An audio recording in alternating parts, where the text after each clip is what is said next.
Hello and welcome to Cheap Joe's Art Stuff. My name is Julie and I'm here to impart some knowledge to you today via a 2-minute art tip. And today I wanted to share a little information with you about a new product that's coming to you via our new 2018 catalog. Now, for all you drawing enthusiasts, you may be familiar with our lineup of Crescent illustration boards. Well, we have a new participant in the game this season, and that is Crescent 215. This one's interesting because it compares to the Crescent 300. This is a professional illustration board, you know, pH neutral and all that kind of good stuff. But the cool part is that it's a professional product that's available at a lower price point.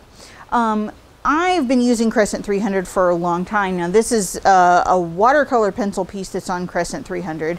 The Crescent 215 is interesting because it's very, very similar, but it has actually a smoother texture, like more like a hot press, and a lower price point. So great for drawing, pen and ink, colored pencil, watercolor pencil, oil pastel, airbrush, whole bunch of different uses, and a really great low price. So make sure to look into some Crescent 215, a wonderful addition to our lineup and a great addition to your art stuff.